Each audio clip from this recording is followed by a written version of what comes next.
Bonjour, vous écoutez Into the Wind, le podcast des marins qui font des phrases. Into the Wind est produit par Tip & Shaft, le média des professionnels et des passionnés de voile de compétition. Tip & Shaft, ce sont 2 newsletters hebdomadaires en français et en anglais, des podcasts, des événements, des formations ainsi qu'un festival de films et un studio de production de contenu que vous pouvez retrouver sur tipshaft.com. Je suis Pierre-Yves Lautroux et je vous souhaite la bienvenue dans ce nouvel épisode d'Into the Wind. Cet épisode d'Into the Wind est présenté par Araldite. Araldite, ce sont des adhésifs structuraux, autrement dit des colles époxy et métacrylates extrêmement fortes, capables de remplacer une stratification. Les adhésifs Araldite collent sous l'eau, durcissent très vite et sont simples à appliquer, ce qui est assez pratique quand, par exemple, vous devez au hasard boucher le trou d'une cadène arrachée sur votre pont ou arrêter une fissure dans votre varangue de pied de mât après un talonnage. Bref, le genre de produit qu'il vaut mieux avoir à bord en course dans son kit de secours. L'Araldite ne sert pas qu'en cas d'avarie, elle est de plus en plus utilisée pour coller des cloisons ou les jonctions entre pont et coque, mais aussi pour poser de l'accastillage, des padailles ou des pièces annexes. La gamme est très complète et s'adresse aussi bien aux coureurs qu'aux préparateurs et aux chantiers. Elle est à découvrir sur go-araldite.com et chez votre ship chandler. Nous retrouvons Philippe Presti à la sortie de sa participation à la Coupe de l'America 2007 qu'il a vécue au sein de l'équipe italienne de Luna Rossa en compagnie de Jimmy Spettil. Le barreur australien s'apprête à être recruté par le défi américain Oracle Team USA et va emmener dans ses bagages le coach français pour des aventures extraordinaires en multicoque cette fois. Et là, du coup, c'est là que les Américains se disent le Frenchie chez les Italiens a l'air de faire du bon boulot. Comment se passe parce que tu vas à nouveau changer d'univers? Ouais, mais là c'est compliqué parce que c'est une période bizarre avec juste après globalement Prada. On donne les éléments de contexte. En gros, ouais. C'est le moment où Larry Ellison va attaquer en justice. Une partie du DOVDIF, il y a des Alinghi gagne. Alinghi gagne, pardon, ouais. Et Alinghi gagne, et ils ont pour Challenger of Record un défi italien et un yacht club italien qui n'existait pas la veille voilà. Donc donc en fait dans le Deed of Gift qui est le traité de donation de la coupe, il y a un certain nombre de règles pour que ce Challenger of Record qui est le représentant de tous les challengers soit valide. Et il se trouve que Larry Ellison et surtout Russell en fait, c'est Russell qui a mis le nez là-dedans, a trouvé une faille où le Challenger Record ne doit pas être n'est pas valide parce que voilà, il y a un détail sur le fait qu'il est comme les Italiens, comme les Espagnols, voulaient être libres de tout mouvement, ils se sont dit, non, on va pas repartir avec le même yacht club qui nous a mis les bâtons dans les roues, on va en créer un autre et ça va le faire. Il se trouve que ça l'a pas fait parce qu'il fallait non seulement créer le club, mais il faut que le club ait une régate annuelle qui soit une régate établie et c'est une chose qui n'y était pas. Et donc Larry et Russell et toute cette armada d'avocats est rentré en justice est rentré en guerre et ça a duré 3 ans l'affaire. Et donc moi juste après Prada, j'étais parti pour re-signer avec on était à Ravenne, je me souviens on était en finale avec Jimmy à la Trombini Cup à Ravenne, l'un contre l'autre. Et Monsieur Bertelli débarque avec son hélicoptère là, pour discuter C'est le patron de Prada. Hein. Ouais, c'est le patron de Prada. Mais on sentait que lui, si ça repartait ça l'intéressait pas trop, si c'était pas clair quoi. Et là, c'était pas du tout clair. Et du coup, il est pas reparti. Donc, je me suis retrouvé dans la nature. Les Espagnols avec Paul Caillard me proposent un contrat pour avoir à peu près le même type de job que chez Luna Rossa. Donc je pars chez les Espagnols, commence à naviguer sur le TP52 et voilà comment bâton d'entraînement quoi. Ouais, c'était le bâton d'entraînement. C'est le circuit quand même. On avait des 40 pieds aussi pour on s'entraînait en match race avec Paul. Enfin bon voilà, donc c'était parti là-dessus. Et il se trouve que non, ça a pas démarré du tout. Et ça a été un coup d'arrêt terrible. En plus, la crise de 2008. Enfin bon, il y avait plein d'éléments qui étaient pas très cool. Et donc là, je me suis retrouvé dans la nature. Et Jimmy signe assez rapidement chez tous les gens qui le souhaitaient, qui avaient une valeur aux yeux des Américains, des Italiens, enfin du défi italien, se retrouvent chez Oracle, parce que Russell a voulu faire table rase du passé de Chris Dixon et de son équipe. Et donc Oracle se retrouve avec une grosse communauté italienne. Et voilà, donc Jimmy voulait continuer à travailler avec moi, et je me suis retrouvé associé à cette expérience-là, quoi. Alors, changement d'ambiance, changement de culture. Ouais. Là, c'est le choc culturel, hein, en plus du choc technologique, parce que le bateau, il est. Alors, on passe des classes américaines. C'est toujours un classe américain, mais un peu différent. Avec un peu moins de plomb. Voilà, c'est fini les années de plomb. Là, donc comme le Challenger of Record est débouté, Oracle a proposé un challenge, a donné un challenge qui lui doit être accepté, et ce challenge est accepté sous le deed of gift, qui donne une longueur, une largeur, je crois que c'est ça, longueur à la flottaison, largeur et draft. C'est les éléments du challenge, et la régate, c'est 3 parcours, un aller-retour de 10 000, un triangle avec un bord de près de 10 000, et la troisième manche, s'il faut qu'il y ait une troisième manche, c'est pareil, un aller-retour de 10 000. Et ça, c'est les règles. Donc, à l'intérieur de ces règles, des géants, on a accouché de géants, quoi. C'était des bateaux incroyables, parce que 90 pieds à la flottaison, c'était un bateau parce que en fait, quand t'as un trimaran, tu mesures la flottaison de la coque centrale, mais les coques, les flotteurs, nous, un bateau qui devait faire 150 pieds, quoi. Enfin, des trucs, un truc énorme et colossal. Des mâts, quand on avait au départ, on avait un mât classique qui a fini par tomber de sa belle mort au milieu du golfe du Mexique. Non, pas du golfe du Mexique, on était au Mexique d'ailleurs, c'était en Californie, mais quand tu navigues à San Diego, t'es vite c'est la frontière, du mauvais côté de la frontière. Et donc et tout ça à un mois du départ, même pas 15 jours du départ. Donc il a fallu mettre un truc. Et heureusement, un an auparavant, il y avait eu des news que le Alinghi préparait un Maël, une aile. Ça, c'était même pas un Maël, c'était une aile. Comme il y avait eu à la coupe avec Dennis Conner, là, je sais plus c'est 80, ça devait être 88, un truc comme ça. Ouais, un truc comme ça, mais il faudra que tu regardes. ouais, donc c'était un grand monocoque NZ contre un petit catamaran. Un petit catamaran avec une aile. C'était une boucherie, voilà, tout à fait. Et donc, ils font construire une aile, donc il y a eu et donc on a construit une aile. Et donc on avait plus de mât. La grand voile, on avait sauvé la grand voile, parce que pour faire une grand voile, c'est pas du jour au lendemain, faire une grand voile. On avait sauvé la grand voile, mais le mât, c'était mort. Et donc, on a mis cette aile. Et donc, on se retrouve avec un bateau de 140 pieds de flotteur, 90 à la flottaison. Un mât je crois qu'à la fin, on était 70 mètres, enfin un truc. On a voulu le refaire naviguer. Plus tard, le bateau, il passait pas sous le Bay Bridge. Donc, on était à San Francisco, et Larry dit « Oui, je voudrais naviguer un peu sur le bateau. » Ça va pas être simple. Et en fait, on a réussi à s'affranchir de ça parce qu'il passait pas sous le pont. Donc, c'était pas possible.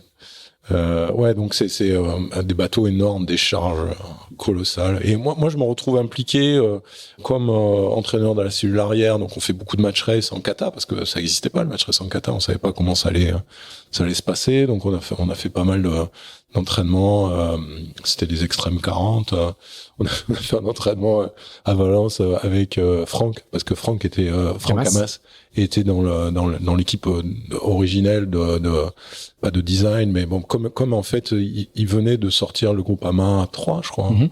Et le premier dessin de trimaran qu'on a eu, il ressemblait très très fort au groupe Ama 3. C'était les Loriot Prévost compagnie. C'était VPLP qui dessinait USA 17. Voilà, qui a commencé en tout cas parce que USA 17 ça a été une longue métamorphose. Ça a dû durer 2 ans. On a dû changer les flotteurs, ou en tout cas les couper, les rallonger, les raccourcir, la coque centrale avec sans dérive, safran.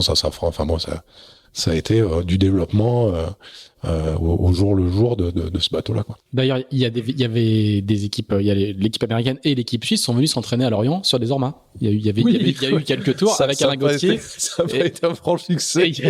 Et Alain Gauthier a chaviré avec, alors je sais plus si c'était les Suisses, c'était les Suisses, c'était Edbird. Gauthier a chaviré. Il m'en parle encore, à chaque fois que je le rencontre, il m'en parle de Lorient. Edbird, il s'est fait la peur de sa vie. Donc c'était une période. C'est l'époque où on disait que les Français avaient beaucoup d'avance en multicoque et que du coup ils étaient bien placés pour la Coupe de l'Amérique. Et non mais c'était clair que Franck a apporté énorme au début, au concept, et pas que Franck, les voiles. Parce que Franck du coup est recruté par Oracle pour. Ouais, je crois, mais au tout début, il a passé il est venu s'entraîner. Il a surtout une petite pige, quoi. Il est arrivé avec j'ai plus souvenir exactement parce que moi j'étais en on-off aussi parce que je m'occupais de la cellule arrière et donc je faisais les entraînements de kata, je suivais les extreme series, les trucs comme ça. Mais comme il n'y avait pas de régate, donc j'avais pas trop de la cellule arrière, il se passait de moi quand il fallait naviguer le gros bateau, quoi. Et Franck, lui, au début, comme il est arrivé avec VPLP, le mode d'emploi du gros bateau, personne n'avait navigué sur ces bateaux de cette taille ni de kata. Jimmy avait jamais fait de kata, donc il s'est mis à bloc sur toutes les activités à deux pattes. Et Franck a beaucoup aidé dans le démarrage. Mais après, Franck, il avait son projet et donc il a quitté l'équipe assez rapidement. Mais c'est clair que toutes les inputs, je me souviens des voiliers aussi, parce que nous on avait des voiliers de couple à l'américain qui faisaient des voiles creuses, enfin la puissance. Et il se trouvait que c'est complètement différent. Tu construis pas une voile de kata, surtout sur des mâts de cette taille, alors que nous en France, les Français faisaient ça depuis bien longtemps. On a eu une grosse expérience là-dedans. Et donc ça a beaucoup aidé à démarrer le process, ça c'est sûr. Alors cette coupe-là, elle va avoir lieu en début 2010 à Valence. Ouais, février. Ouf. Il y aura pas de match, hein. Le bateau américain, le train américain. Il y aura pas de match, mais on l'a su que une fois qu'on a gagné. Parce que je raisonne avec la force du réseau de la posteriori. Mais c'était terrible. Nous on a dû passer 3 mois. Un peu à San Diego, et San Diego c'était affreux parce qu'on savait pas, on venait de ramasser le mât au fond de la baie, mettre ce mât énorme qui produisait pas la puissance qu'on imaginait. Enfin bon, c'était un chantier, c'est inimaginable ces trucs-là. On avait un moteur de Audi parce que on avait réussi à pas utiliser, à se mettre d'accord sur un truc, c'est qu'on n'avait pas besoin des winchers. Enfin, pouvoir utiliser parce qu'autant à Lingui que nous, on était en gros déficit de puissance, quoi. On était incapable de bouger quoi que ce soit sur le bateau. C'était, on m'a dit, un mât de 70 mètres, ça pouvait faire. C'était juste incroyable. Il y a des winches, au départ, on avait des Genaker, les winches qui partaient à l'envers, tellement dans les charges, c'était dangereux, quoi. Et donc, on avait un moteur d'Audi, qui tournait non-stop à bord pour pouvoir bouger, essayer de bouger ce qu'il fallait bouger, parce que virement de bord, par exemple, on arrivait virement de bord, il fallait descendre la borne. Alors déjà, c'était un dossier. Ensuite, il fallait canter le mât, parce que si on cantait pas le mât avant le virement, c'était même pas la peine. Tu choques le mât, il part sous le vent, et après tu fais ton virement de bord. Ouais, donc on faisait pas ça, on le cantait. Ah, c'est l'inverse. Donc tu le mettais au vent d'abord. En fait, on arrivait, il était au vent de 15 degrés, on le mettait à 0, c'est ça, on le mettait à 0, on virait de bord et on le cantait au vent. C'est-à-dire, on le jetait pas sous le vent parce qu'on n'était pas capable de virer alors que tous les katas, les ormas et tout. C'est comme ça qu'ils faisaient, comme ça qu'ils faisaient, ils balancent et donc, il y avait ça à faire. Il fallait enrouler parce qu'on avait un faux été, donc il fallait enrouler la voile d'avant qu'on avait. C'était un Genaker, donc c'était en termes d'énergie, c'était colossal la demande. Et la semaine avant la coupe, on était incapable de faire un parcours. C'était juste impossible. On avait les Gianni Cariboni au fond de la coque avec le designer du V8 parce qu'on était sponsorisé par BMW, si je me souviens bien. Ouais, c'est BMW, ouais. Et ils étaient dedans à essayer de faire marcher les moteurs parce que changer l'électronique parce qu'on était incapable de fournir la puissance pour les manœuvres. On cassait un truc, mais c'était du non-stop. On n'a pas réussi en 3 mois à faire un seul parcours Et je dis un seul parcours, même pas la moitié, même pas le tiers du parcours de la coupe. C'était un aller-retour de 10 000. Enfin, 10 000 allées, 10 000 retours. Donc, tous les jours, on pétait des trucs. C'était un drame, quoi. Et honnêtement, on y croyait pas. Et en fait, on s'est mis, il y a un mec qui a débarqué dans l'équipe et il s'appelle Matty Mason.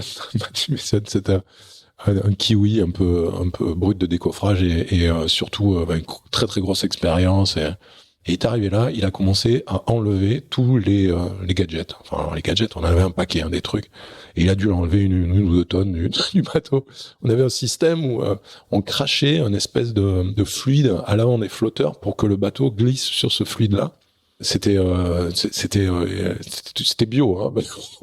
Mais bon, c'était vraiment bizarre. Et donc, ça créait une espèce de mousse sur l'eau et le flotteur glissait sur la mousse.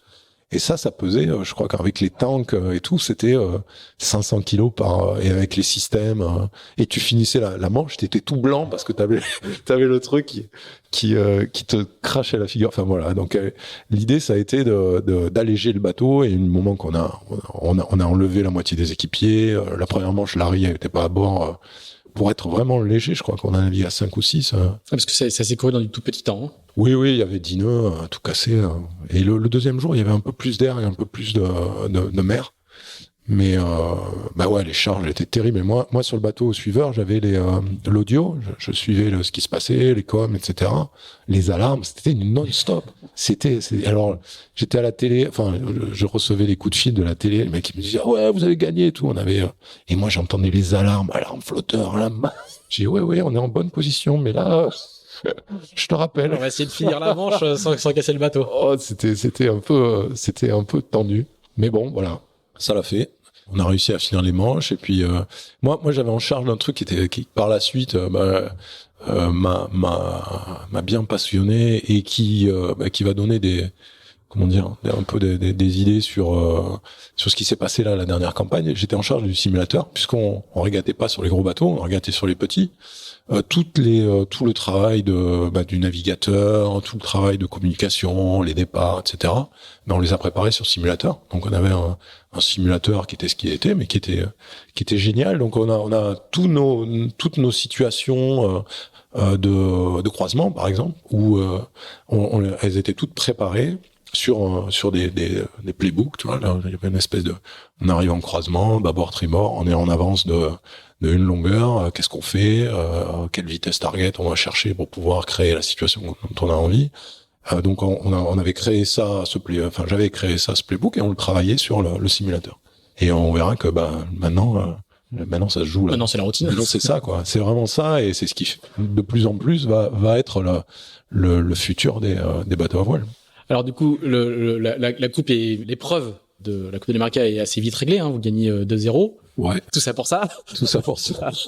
Non, mais il y a un peu de ça. Quand on voit tout le travail que tu racontes, au final, ça se joue en très très peu de temps. Ouais, ça va vite. Mais bon, ce qui est rigolo, c'est le côté colossal de l'épreuve. C'était complètement irrationnel, avec 2 hélicoptères qui partaient pour regarder qui regardaient la brise au vent. Enfin bon, c'était complètement les millions engloutis, mais pas en frais d'avocat. Enfin, c'était juste les frais d'avocat, c'était 50 millions. Enfin, c'était ridicule l'argent dépensé pour ça. Mais voilà, donc on soulève la coupe. Et puis du coup, ça enchaîne assez vite. Et là, par contre, la coupe va changer vraiment de forme, quoi. On entre dans une ère qui est complètement différente. Là, c'est génial. Et alors, raconte-nous justement un petit peu ce passage, et puis on va arriver au morceau de bravoure, évidemment. Je pense que c'est le truc que tu dois raconter dans tes conférences en entreprise de manière assez régulière, qui est le fameux comeback. Ouais, le truc, c'est que ça me prend 1 heure en entreprise, donc je sais pas combien on va faire un petit peu plus court. Non, là, cette période-là, c'est génial parce que c'est une page blanche. Alors, tu restes chez les Américains. Oui. Alors, la coupe redevient quelque chose de normal, c'est-à-dire qu'il y a un défi, il y a un challenger, il y aura plusieurs bateaux. Donc ils sont contents de ce que j'ai produit, donc ils me mettent en charge, et là je suis en charge du coaching. Donc je m'occupe, j'ai un petit staff avec ça devient un peu plus sérieux. Et dans le travail qu'on va pouvoir faire dans cette période-là, la première des choses, c'est créer la vision. Voilà, créer qu'est-ce qu'on veut faire, parce que c'est pas tout d'avoir gagné la coupe. Qu'est-ce qu'on va donc il y a un Challenger of Record un peu factice qui va disparaître. Je crois que c'est Mascalzone qui donne son accord. Et mais bon, on peut faire ce qu'on veut, quoi. Et là, c'était une période géniale où la vision de Russell, il a toujours, ça faisait 15 ans qu'il a en tête ce circuit avec des grands catamarans, des trucs comme ça. Et donc on organise des tests à Valence avec tout ce qui se fait dans la production mondiale, tous les télévisions, journalistes. Donc il y a une foultitude de gens qui sont invités, qui font de la production en 3 dimensions, parce qu'à l'époque l'idée c'est ça, c'est d'avoir le truc 3D, ça n'existe plus là. Enfin, je sais pas, j'en entends plus parler, mais les mecs, il devait y avoir 2 caméras dans le monde de 3D, et puis on en a coulé une à Valence en faisant ces tests. Alors c'était rigolo parce que dans la base Oracle à Valence, il y avait une salle de cinéma, une salle de cinéma de 400 places, et donc un truc c'était incroyable. Et donc ils nous faisaient des projections, on rentrait avec les lunettes, ils nous montraient les projections. Ça donnait mal à la tête et ça rendait pas, ça avait aucune valeur, enfin, à mon sens, pour ce qu'on avait à faire là. Et donc, voilà, il y avait tous ces gens-là, les gens de la Formule 1, les gens de la moto, des caméramans, des éditeurs, des gens, directeurs, etc. Et on leur dit, voilà, nous, notre activité, c'est ça. Donc, on leur montre des vidéos, on fait des régates de match race, il y avait des extrêmes, on avait nos extrêmes, on avait des RC44, c'était génial, on s'éclatait. Moi, j'étais en charge des RC, je barrais un bateau, on s'est poilé, quoi, parce que c'est des bateaux super, pour faire ça, on avait l'impression que c'était vachement mieux que ce qu'on faisait en classe America, parce que c'est des bateaux très vifs, qui vont vite, voilà. Et à côté de ça, il y avait une autre équipe qui faisait la même chose avec les extrêmes et on donnait ça à voir, quoi, tu vois. Et puis, tout ça pour définir le futur support. Exactement, définir le support, mais pas que le support. Par exemple, le fait d'arriver au largue, le départ au largue, ça part d'un mec qui faisait de la moto, qui dit moi quand je vais au Touquet, moi ce qui m'éclate c'est ça, tu vois, ils sont 500 sur la ligne et il y a la petite porte quand tu rentres dans la dune. Et là ils arrivent tout comme des malades. Il y a un con qui passe. Moi ça m'éclate. Et donc on est parti sur les départs au largue avec cette idée-là. D'accord. On veut créer un endroit où on va pouvoir poser les caméras, où il y a du spectacle, parce que les bateaux vont arriver à leur pleine puissance en face. Tu vois, ils nous expliquaient, les gars, moi je mets ma caméra là parce que je vois les mecs arriver, je vois leur tronche et tout, je vois les cartons, etc. Et donc voilà, donc les règles et aussi les règles de course. Les règles de course ont été complètement modifiées. Et développé à cette période-là, en collaboration avec les gens qui avaient la vision, mais aussi tu vois, le mec qui s'occupait de filmer la Coupe de l'Américain. Il dit quand on commence le match et que le mec qui est au CS, il est 200 mètres derrière l'autre et ça dure 2 heures, là au niveau audience on n'est pas super fort, quoi. Est-ce que vous pouvez pas faire quelque chose pour nous? Voilà, tout ce genre de discussion, ce genre de retour qu'on pouvait avoir des médias en disant, voilà, on veut créer un spectacle qui soit attractif pour vous. C'est là où on change la pavillonnerie aussi. Il y avait plus de pavillon, plein de des gates à la bouée sous le vent, des gates à la bouée au vent, on part au largue, des formats. Qu'est-ce que vous voulez comme format? Nous, au-delà de 25 minutes, c'est fini. 25 minutes, il faut une pub. Et donc, on va pas faire des régates de 2 heures. Donc voilà, le format, ça va être ce format-là. Alors ensuite, il faut un écran. Bon, San Francisco, c'était ça l'idée. L'idée, c'est d'avoir un écran avec du vent. Et le bateau, est arrivé parce que le côté un peu différent, moderne, qui casse les codes, qui a un truc qui est et haute technologie. Pour nous, la haute technologie, c'était l'aile. Voilà, c'est un truc en vol comme les. Donc on va mettre, ça va être des gros catamarans avec des ailes. On ne devait pas avoir de foil. Enfin, au départ, c'était pas ça la vision. Et donc on se retrouve dans cet écrin de San Francisco avec ces idées de catamaran et donc là on est en 2010, 2011 et on a des espions parce que la moitié de l'équipe à l'issue de la campagne 2010, l'équipe Oracle elle est formée de la moitié d'Alinghi et la moitié d'Oracle. Alors je t'explique que l'ambiance l'ambiance chez les designers, c'était chaud patate. C'était, s'ils se cachaient les dossiers, enfin, bon, c'était terrible. Et mais bon, on avait beaucoup de Neo Z et il y a un mec qui revient avec une photo d'un bateau monté sur un foil. Enfin, le bateau il vole quoi, le truc improbable. Et alors là. Et c'est quoi comme bateau? Ah ben il faisait des tests sur un lac avec des petits des petits katas quoi. Ça devait être je sais pas, un kata du coin. Ah, c'était les kiwis, c'était New Zealand qui faisait des tests, d'accord. Parce que nous on était partis pour créer un bateau, un super kata. Un Extreme 40 avec un plan plus grand avec une dérive courbe. Donc il y avait un foil qui allait pousser. Mais on n'allait pas décoller quoi. Le truc c'était vraiment diminuer la traînée. C'était Mick Hermarek qui s'occupait des appendices, donc c'était vraiment la vision. Et on voit cette photo là, et alors là alerte rouge. Là il faut se. Et là il y a une on s'est tous mis à changer notre fusil d'épaule, à créer des foils complètement improbables, des foils en T sous les 45 pieds qui étaient nos bateaux d'entraînement. On avait des 45 pieds à aile qui servaient pour faire les World Series, qui était génial d'ailleurs. C'était ce concept-là d'avoir des World Series. On a navigué dans les canaux de Venise. Et c'est d'ailleurs Loïc Perron qui gagne cette épreuve-là. Il y avait 10 bateaux. Enfin, c'était super. Mais bon, on a utilisé ces bateaux-là, c'est quand même des bateaux, et on a mis des foils dessus pour essayer de les faire voler, voir si on pouvait maintenir le vol et si c'était, voilà. Donc là, pendant 2 mois, moi, j'étais test pilote dans des bateaux. On naviguait tous les jours, on essayait des trucs. Et moi, au départ, j'avais pas d'élévateur. Donc moi, j'étais sur le bateau sans élévateur. Les gamelles qu'on a pris, mais c'était hallucinant, des atterrissages incontrôlés. Et voilà, donc on a développé le concept du foil en réaction à une observation des kiwis. Et donc à la va-vite, on a fait notre premier bateau qui malheureusement a pas eu une vie pas été un long fleuve tranquille. Mais voilà, donc ça a été notre premier bateau, c'était un bateau volant. Alors c'est des 72 pieds, hein, c'est ça? Voilà, le bateau fait 72 pieds avec un gréement L, donc c'est une aile d'avion. Donc je sais pas dire, ça va faire dans les 30 ou 40 mètres, c'est des gros trucs quand même. C'est trop gros, hein. C'est rien qu'à de mise en œuvre, il faut une grue de 50 mètres. Enfin, c'est un avion. Oui, c'est des monstres. Hein. Ah ouais, c'est des monstres. On n'imagine pas. Et la puissance. Et puis San Francisco, c'est. Il y a de l'air. Du vent, du courant. Ah ben là, si on imagine des conditions difficiles, c'est San Francisco. Vraiment du vent tous les jours. Par contre, un paradis pour si t'aimes la brise, hein, il y a du vent tous les jours. À 1h, le mec il allume le ventilo et puis t'as 25 nœuds quoi. Et ça c'est tous les jours.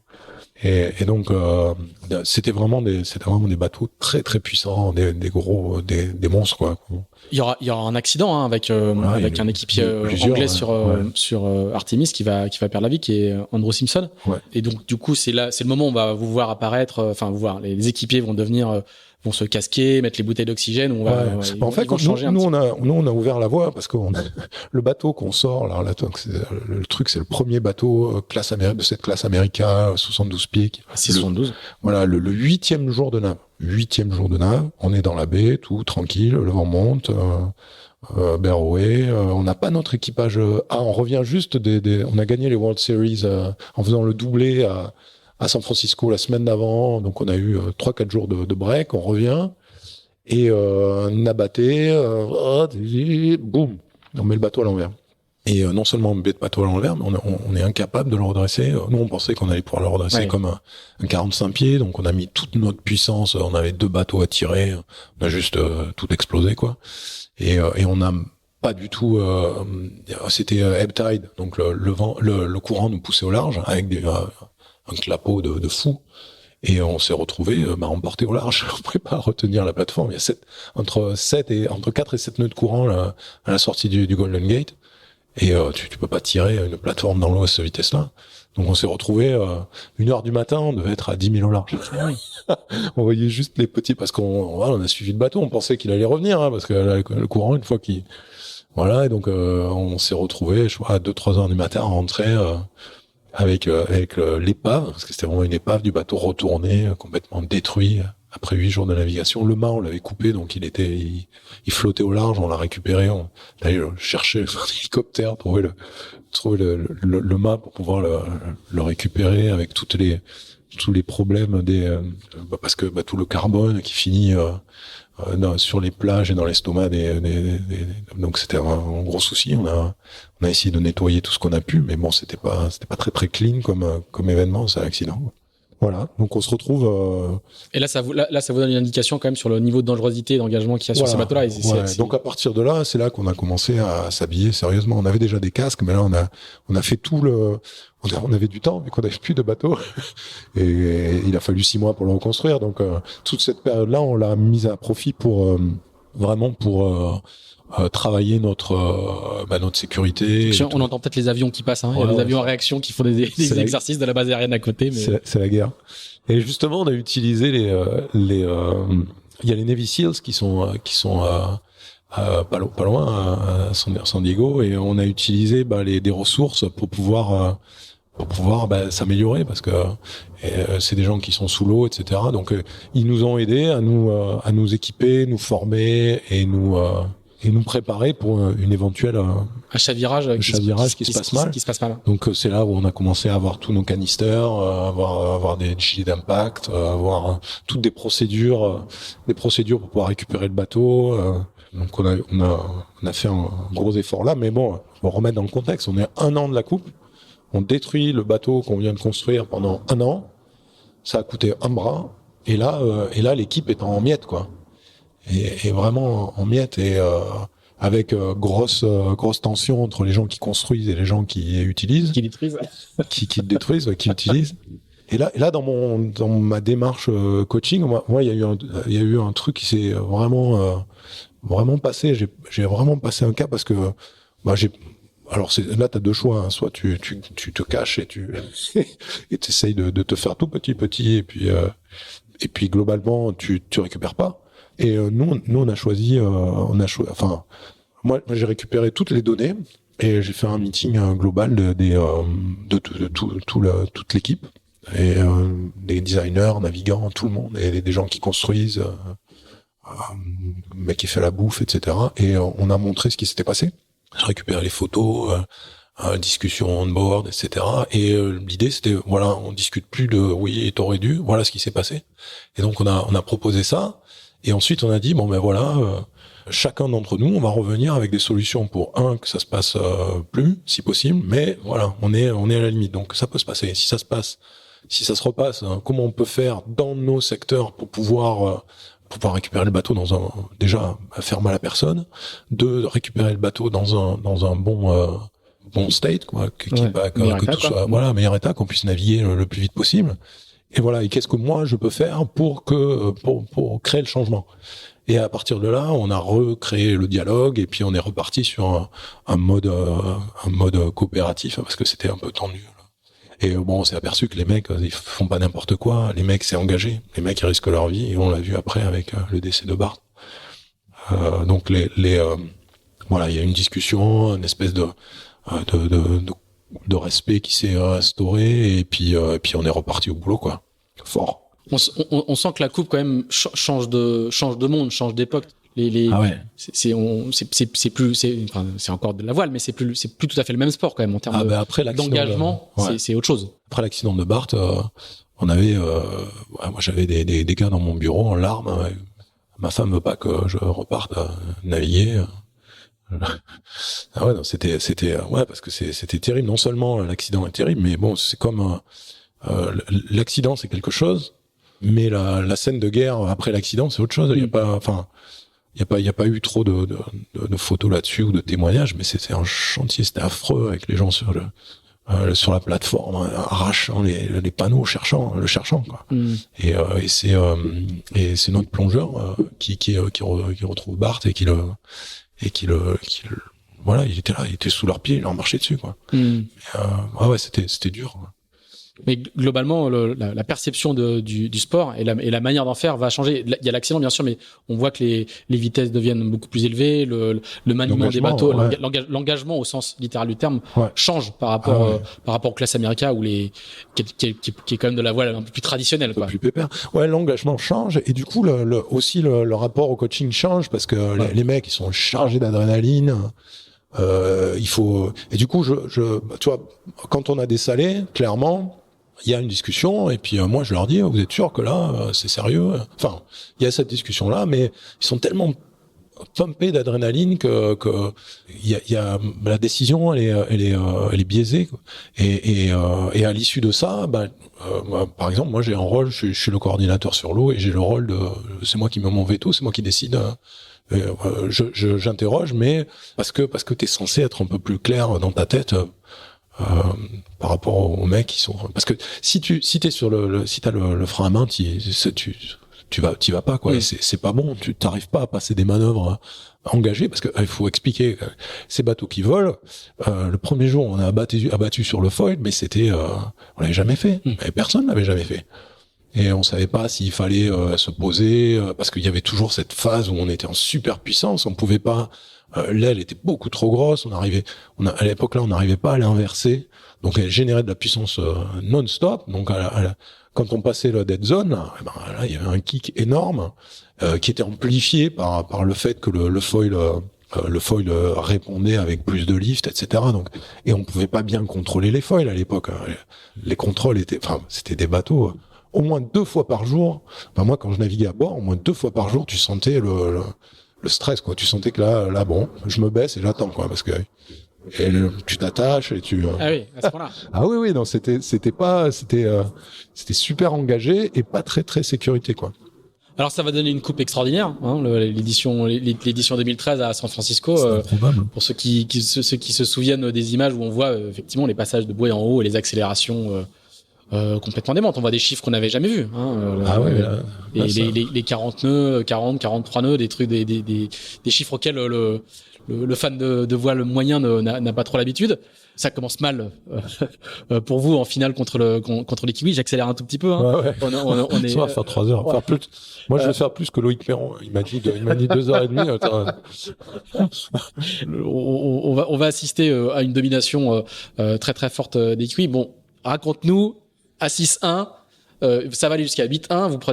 Vous avez des points de pénalité parce que il y a eu une pénalité pour des histoires de jauge. Je connais plus, je me souviens très bien l'histoire. En tout cas, à 6-1, t'as beaucoup raconté que c'est à 6-1 que la tendance va s'inverser. Mais en fait, pour comprendre ça, il faut comprendre ce qui s'est passé avant. Le fait qu'on dessale, qu'on casse le bateau, on a récupéré nos bateaux super tard et on a navigué, on a quasiment pas navigué à 2 bateaux. Et on a navigué très très tard avant la compète. Et on a été bloqué. Après l'accident de Bart, pendant 1 mois, il y a eu un espèce on n'avait plus le droit de naviguer, on n'avait plus l'autorisation de naviguer sur ces bateaux-là. Donc en fait, on était super à la bourre par rapport aux Kiwis. On était en retard, mais de manière énorme dans la préparation. Et ensuite, il y a eu Sachant que les Kiwis s'entraînaient. Ah oui, ils étaient en Nouvelle-Zélande. On les observait, on voyait faire des trucs. On savait pas faire, quoi. Et on a mis des stratégies au point pour essayer de faire ce qu'ils faisaient, mais sans pouvoir naviguer. Donc c'est compliqué. Quand on a pu enfin naviguer, on a essayé, on a progressé, on a bien progressé. Mais nos designers étaient quand même persuadés que au près, il fallait quand même l'archimédien avait marché au près, quoi. Il fallait pas trop. Donc on vole au large, mais on remonte au près comme. Pour ça c'était sûr. Mais par contre, au près, il fallait couler la coque. Hein. Donc ça, c'était le postulat de départ. On a essayé de foiler au près parce qu'on avait quelques motistes à bord, et notamment Tommy Slingsby qui nous disait mais nous ça marche bien quand même. On devrait essayer. Donc en mode foil, on vole au près. Mais en fait, dès que tu commences à voler, t'as tous tes capteurs, t'es perdu. Donc tu peux pas mesurer vraiment de la performance. En tout cas, on pouvait pas parce qu'on n'était pas capable d'évaluer le yaw, d'évaluer le leeway. Alors le yaw, c'est je sais pas comment dire, c'est le bateau qui marche en crabe, et le leeway, c'est la dérive. Voilà. Et donc on pouvait pas vraiment évaluer ça, et donc on réussissait à monter sur le foil, on y réussissait difficilement en perdant énormément de temps au près. quand on voulait voler auprès. Et puis après, le VMG n'était pas terrible, quoi. Donc, on savait pas trop. Et on l'a su le premier jour. quand on a commencé à naviguer contre eux, ils volaient pas, ils skimmaient. Voilà, ils étaient beaucoup plus rapides que nous. Dans skimmer, c'est poser. Voilà, ils se posaient, c'est rebondir, quoi. Voilà, ils naviguaient beaucoup plus bas que nous, en angle, mais entre 5 et 10 nœuds plus vite. Enfin, peut-être pas 10 nœuds, mais 5 et 8 nœuds plus vite. Du coup, ils arrivaient au virement, ils étaient 8 nœuds plus vite. Donc, ça passait mieux. Et donc, voilà, ils étaient dans une meilleure condition. Donc ça, c'est le premier élément. Peu de navigation. Voilà, donc ça c'était pas terrible. Mais le deuxième élément, c'est le problème avec la proteste. Donc on s'est retrouvé pour une bêtise sur les 45 pieds, sur les World Series. Certains de nos équipiers, on sait pas trop, ça c'était encore un peu flou, ont mis du plomb parce que les bateaux étaient au poids et on peut mettre du plomb. Il faut que le bateau fasse le poids. Quand Prada arrive avec ses bateaux blancs bien peints, le bateau est plus lourd, leur bateau est plus lourd. Donc nous, il faut qu'on mette du plomb. Il y a un endroit pour mettre du plomb, c'est au niveau du puits de dérive, c'est la jauge, on met le plomb, le sel, c'est fait. Et il y a quelqu'un qui a trouvé malin de le mettre, pas à cet endroit-là, mais de le mettre dans le King Post. C'est un endroit qui est à peu près au même endroit de façon longitudinale, mais un peu plus, enfin voilà, c'est le truc qui tient l'été de Bowsprit, je sais pas si je suis clair, mais c'est le bout dehors, voilà. Et bon, ça, c'était complètement, on parle de entre 600 grammes et 1 kilo, donc ça paraissait. Enfin, j'imagine que celui qui a fait ça, et ça lui paraissait pas un gros problème, et c'était plus pratique pour lui. Et on se retrouve dans une situation où quand on donne nos bateaux pour les Youth Series, le mec qui monte le bateau, il se dit mais attendez. C'est la Coupe de l'Amérique jeune. La Coupe de l'Amérique jeune, ouais. Attendez, là, lequel je mets parce que là ils ont pas le même poids. Alors quand pas le même poids, ça a commencé à discuter et là on s'est retrouvé devant un protest comme quoi on aurait triché sur tous les World Series. Bah, le bateau était pas à la jauge. On décide de se retirer des World Series. Bah, ok, on a merdé, y a pas de souci. Mais l'ISAF nous met devant, nous met en procès en fait, en disant qu'on a nui enfin que l'équipe a nui à l'image de la voile, tout ça, et de la Coupe de l'Amérique. Et du coup, on se retrouve pénalisé de 2 points. 2 points, c'est ça, ouais. On part à -2 sur la coupe et on perd surtout notre régleur d'aile, Dirk de Reader, qui était notre régleur d'aile depuis, ça faisait 10 ans qu'il était avec Jimmy et qui faisait voler notre trimaran, etc. Qui est pris pour le responsable de cette malversation, si on veut dire. Donc ça n'a rien à voir avec la Coupe de l'Amérique, mais on se retrouve pénalisé doublement. Et alors là, la semaine avant la coupe, c'était hallucinant. Moi, je faisais mes meetings, il y avait un avocat par team member. Ah oui. Ah oui. Ah non, mais c'était incroyable parce que là, on pensait qu'on allait la perdre tout court, la coupe. Les mecs avaient leur carrière parce qu'ils avaient navigué sur le bateau. Tu navigues sur le bateau, t'es complice et tu peux, t'as beau pas savoir, on parle de 600 grammes sur un bateau d'une tonne et quelques. Et la position c'est 30 cm, mais voilà, fallait pas le faire. C'est juste interdit. Et donc tout le monde était vraiment en gros stress. Et donc là, non seulement Dirk se fait virer, le petit jeune qui était régleur d'aile sur le deuxième bateau, qui était aussi boat captain du bateau, il est à la question aussi. C'est Kyle Langford. Donc il est au tribunal aussi. Et à un moment donné, on n'a plus personne pour régler l'aile. Et lui, il avait navigué 3 jours sur le bateau, donc aucune expérience. Et à un moment, je vais peut-être régler l'aile. Ah oui. on est voilà, il y a Sam Newton et moi, et puis Jimmy vient, on est dans la merde là, parce que là, si on a personne pour mettre derrière le winch. Donc gros souci quand même. Donc voilà, on est dominé dans pas exactement la sérénité pour. Ah non, c'est pas la sérénité. Donc on entre dans la coupe. Non seulement, techniquement, on n'est pas au point parce que le régleur il connaît pas le business et il faut le protéger. Il a 20 ans ou 21 ans. La pression d'une campagne à 200 millions parce que là, Oracle, il y avait des sous quoi. Donc c'était un peu compliqué. Le démarrage a été un petit peu compliqué. Et c'était génial parce qu'il a fallu s'adapter quoi et tu peux et ce qu'on a pu réaliser dans le dessalage en mettant chacun en face de la réalité, on a fait la même chose pour la coupe, c'est-à-dire dès qu'on sortait de l'eau, toutes les vidéos, les datas, tout le monde dans la pièce, personne ne parle sauf les navigants, et on regarde la réalité, et ensuite on discute de quoi faire. Et donc voilà, pendant une semaine, on se faisait pilonner en observant. Moi, je leur disais, mais non, si il faut rester sur ce bord, tu restes sur ce bord, même si tu vas perdre, c'est pas grave. On accumule de l'information. Chaque fois qu'on passe 1 minute à leur vitesse, c'est de l'information. Cette information, on va la multiplier par 1, 2, 10. On va comprendre ce qu'on peut faire mieux, et on va progresser, on va avancer.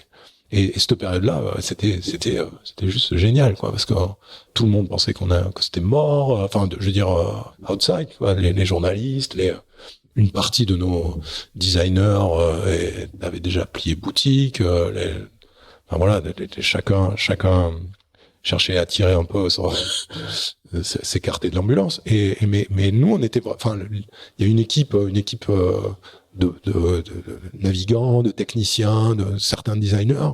On était vraiment dans qu'est-ce qu'on peut faire de mieux.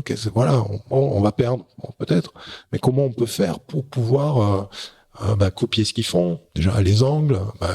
Quand on est à cet angle-là, pour décoller, nous, l'énergie qu'on met dans les voiles, elle est pas suffisante. Alors qu'est-ce qu'on va faire? On commence à grinder, à mouliner, à pomper à l'aile. Donc tout le monde, les 11 gars, pompent sur le drum. Le drum qui tourne. Le drum, c'est le winch de grand voile qui tourne en non-stop, et le régleur d'aile. Il tire il tire quand il veut, quoi. Mmh. Et donc on pompe comme un papillon pour décoller. Du coup, nos temps de décollage ont été divisés par 1, 2, 3, 4, 5, et à la fin on décollait beaucoup plus rapidement, ce qui nous permettait de moins gaspiller d'énergie et d'angle. Et donc notre foiling était beaucoup plus efficace. Voilà, donc ça a été vraiment le travail, et chaque détail. Les virements, on n'arrivait pas à virer. On avait des bottom speed ridicules de 6 nœuds. Eux, ils étaient à 15. Comment on fait pour passer de l'un à l'autre? Et voilà, donc c'est un problème, une problématique. On analyse, on se voit faire ce qu'on fait. On regarde la pression, les jauges. Où est la pression dans cette board? Est-ce qu'on peut changer l'angle d'attaque? Comment on va faire? Est-ce qu'on arrive plus vite? On est vraiment dans l'opérationnalisation on a un outil, on va essayer de le développer au mieux. Manche après manche. Ah ben c'est même bord après bord. C'est et vraiment c'était ça la discussion. Je me souviens de Tommy qui me disait c'était à l'époque, c'était encore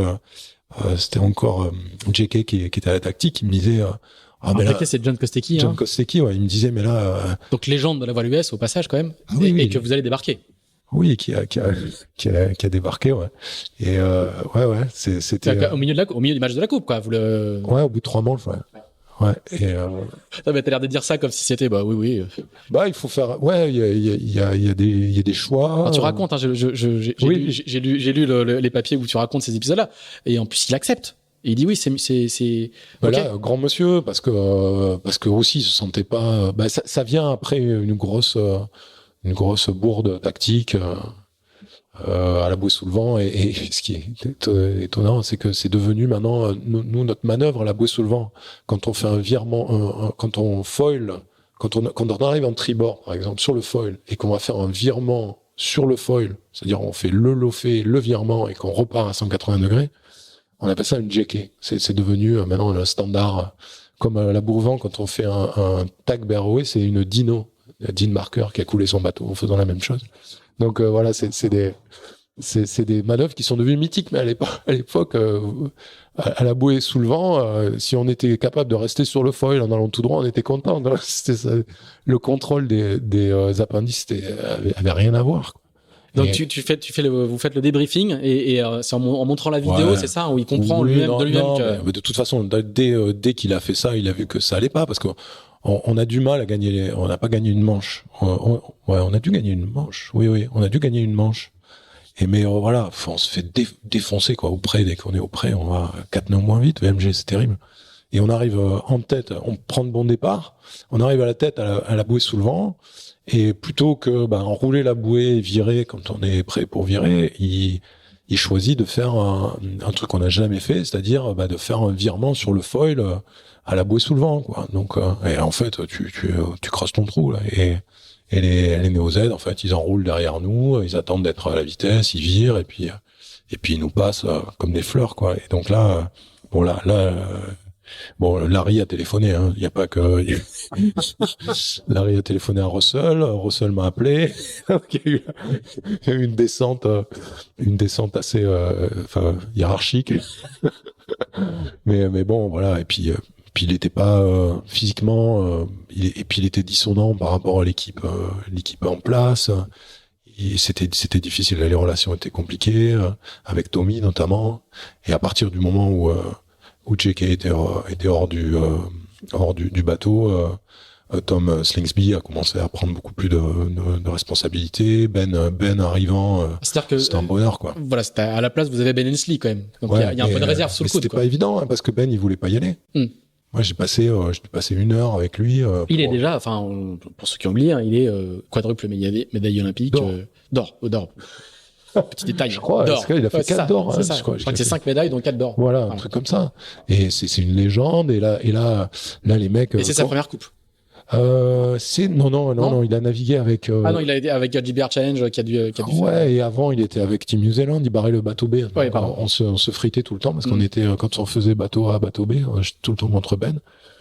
Et donc, il y a une histoire, mais il a toujours privilégié puisqu'il n'y avait pas de défi vraiment anglais, il a toujours privilégié la campagne. Donc Sir Ben, parce qu'il vient d'être anobli.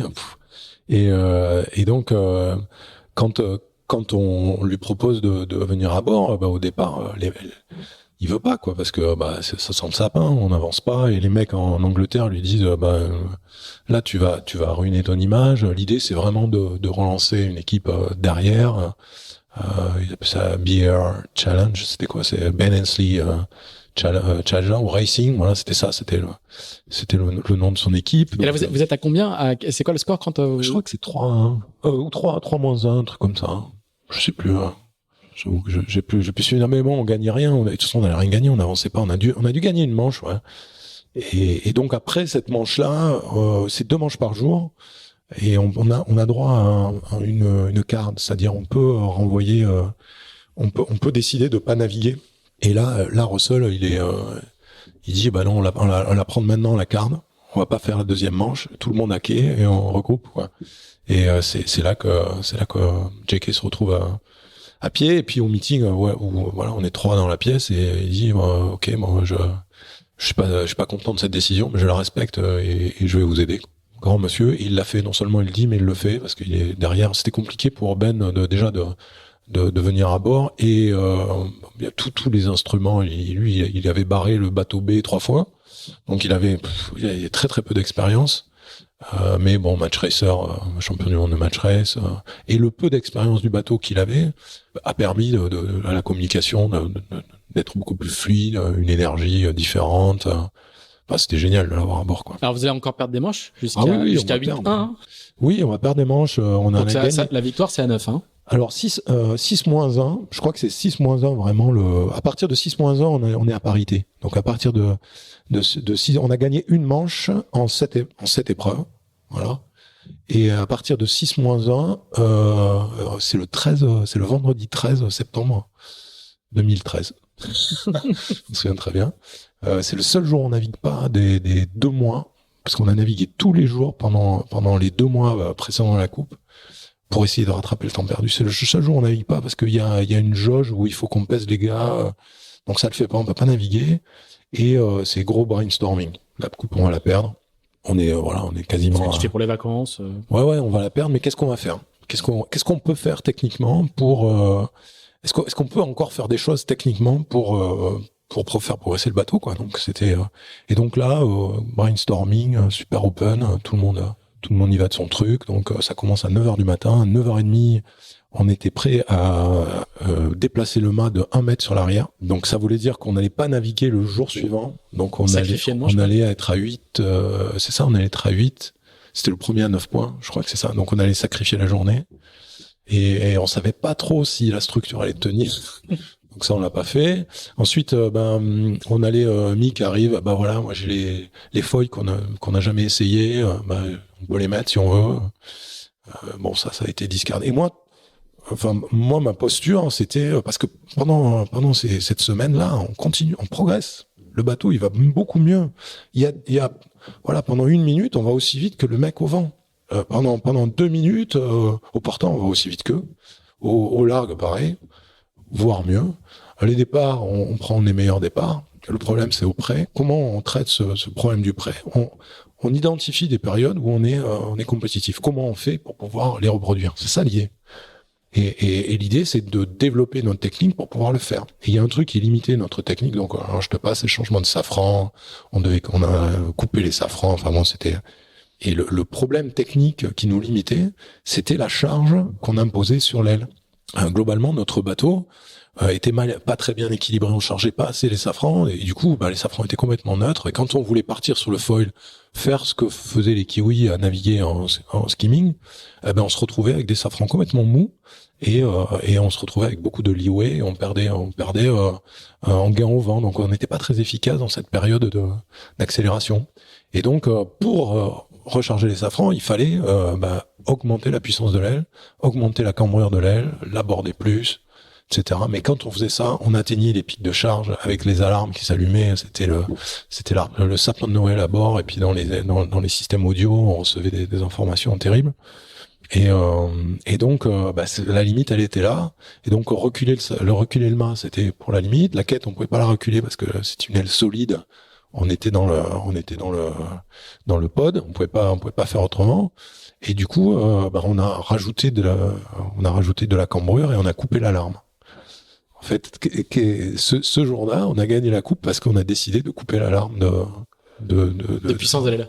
Ouais, c'était pas l'alarme de puissance, c'était l'alarme de rupture. De rupture, ouais. De rupture de surpuissance, quoi. Et tous les jours, on a cassé des et dont le dernier jour, alors qu'on est à un quart d'heure du départ, on a encore un mec en tête du mât en train de recoller et revisser le contrôle-arme qu'on vient de casser dans le bord d'entraînement.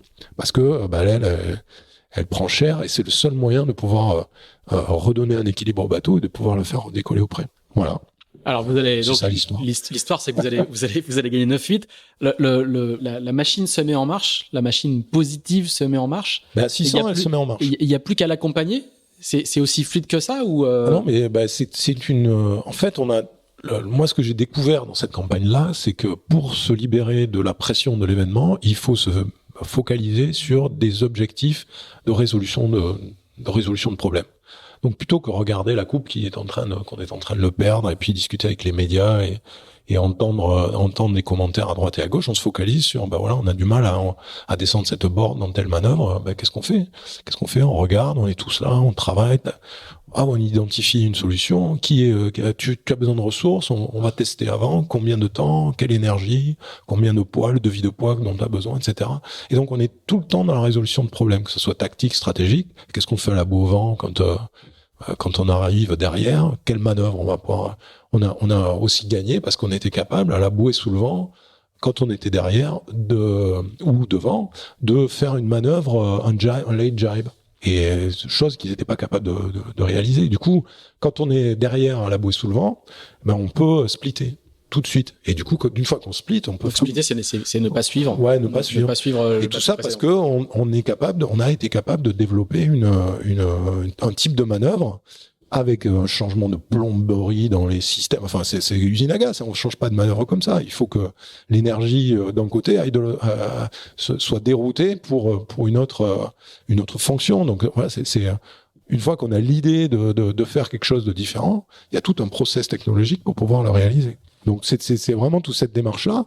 À 6-1, on a cette décision-là, donc on commence à charger l'aile comme des grosses mules, et donc là le bateau gagne en performance immédiatement, et on partage les points. On gagne 2 manches, il gagne 2 manches, et on se retrouve à 8-1. Voilà. Et à partir de là, on n'a plus perdu, quoi. Et alors, tu vas donner après cette coupe-là, tu vas donner une interview à l'équipe, à Anouk Korge, qui est vraiment vraiment formidable, et elle est titrée « À quoi ça sert de douter ?» Alors, c'est la force du gars qui vient justement de faire le plus grand comeback de l'histoire du sport, mais c'est vraiment comme ça, parce que ça a l'air facile sur le papier d'effacer le doute, mais c'est pas aussi évident que ça. D'effacer le doute, il n'y avait pas de doute, elle était perdue. Ah voilà, c'était dans le sens. Rapidement, tout le monde nous disait ça. Si ça continuait comme ça, de toute façon, et tout ce qu'on pouvait faire, c'est un peu c'est ce que je dis à Ben qui voulait pas y aller. Ben, j'ai dit, mais là, il y a aucune pression. on est nul. Tout le monde le voit. On est nul. On va perdre. Tout le monde le voit. Par contre, tu vas montrer ton fighting spirit. Et si on fait quelque chose, ça va être énorme, quoi. Et t'as rien à perdre. Tu vas te battre, tu vois. Et c'est un peu l'ambiance qui est régnée dans l'équipe à ce moment-là. Gagner ou perdre, pas grave. On va se battre. On va montrer qu'on va aller jusqu'au bout. On va tout défoncer, quoi qu'il arrive. Et c'est un peu les discussions qu'on avait à Jimmy qui ressortent en conférence de presse, où quand un journaliste lui dit bon alors vous allez perdre, on est à 8-1, vous allez perdre. Ouais, vous allez perdre. Bon, c'est quoi le problème? Qu'est-ce que vous avez fait de nul? Vous êtes nuls. Et là il se retourne et dit mais non, la question c'est pas ça. C'est imaginez si eux ils perdent là. Imaginez si c'est eux qui perdent là, parce que nous on va donner on va tout donner. Là il y a les mecs qui bossent nuit et jour sur le matos. On progresse. Vous avez vu, on progresse. Et eux aussi ils le voient. Tu vois, imaginez s'ils perdent là. Et c'est vraiment c'est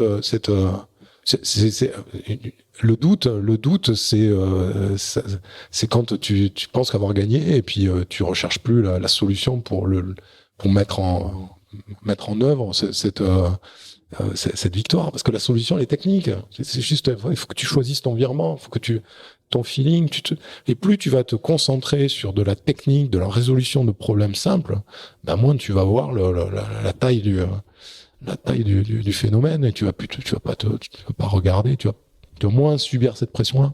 Et toute l'équipe réagit comme ça? Non, il y a plein de mecs qui ont débarqué. Plein de mecs qui envoient leur CV partout, qui sont déjà passés à autre chose. Russell y compris, hein.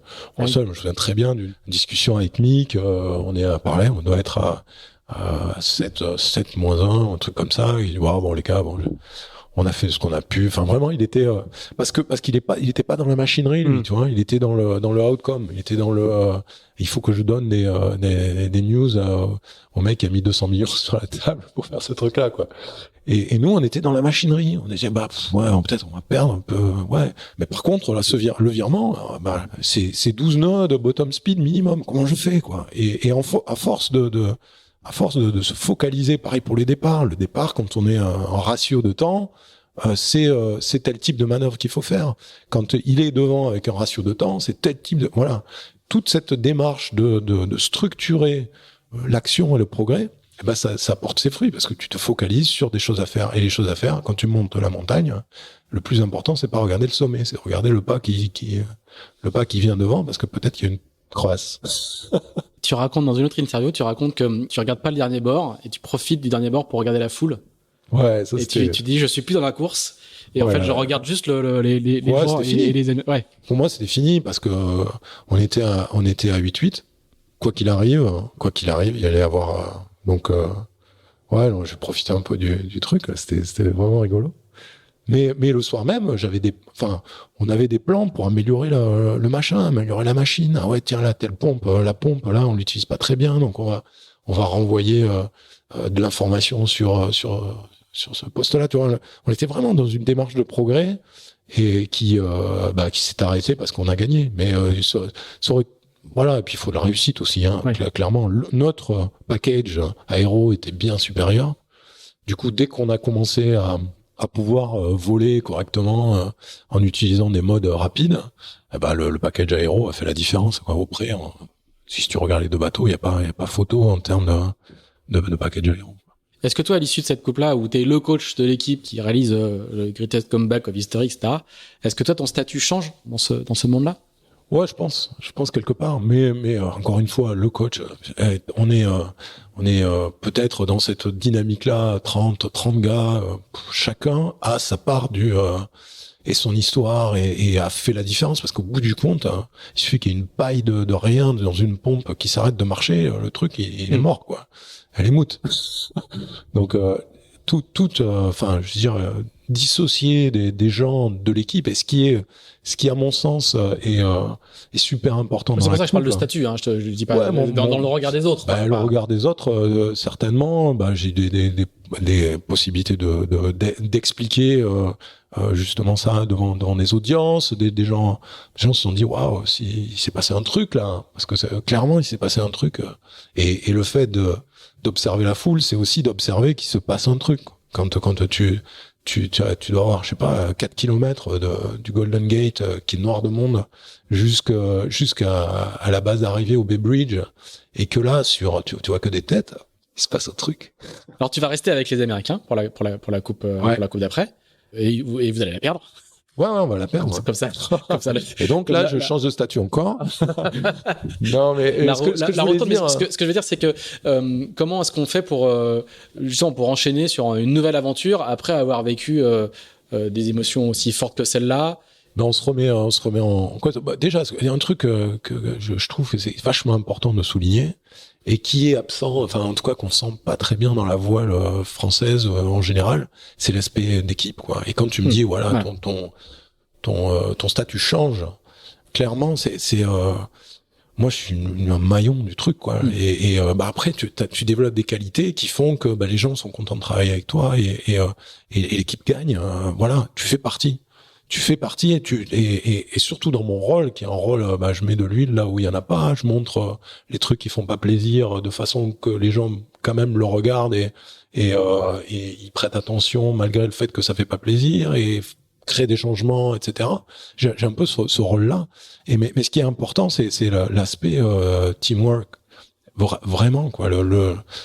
Et c'est ce qui m'éclate, faire en sorte que tout d'un coup on est dans une pièce où il y a des idées qui fusent, et puis il y a une idée, et puis alors cette idée-là on va essayer de la structurer pour pouvoir l'essayer sur l'eau, et puis ça devient la magie du bateau qui se met à faire des virements à 13 nœuds de bottom speed. Ça a l'air ridicule, mais c'est toute cette tout ce travail de groupe et de mélange d'idées qui fusent, et qui quelqu'un s'en empare, et ça gagne. C'est vraiment super excitant, et que j'ai du mal à retrouver dans la voile en solitaire, ou dans ce que, et chaque fois que j'ai des interviews où il y a toujours une comment dire, on tourne trop vers un peu le star system d'une personnalité qui est censée faire la différence. Chacun fait la différence à son niveau, et c'est ça qui est bonheur, je trouve, dans cette épreuve.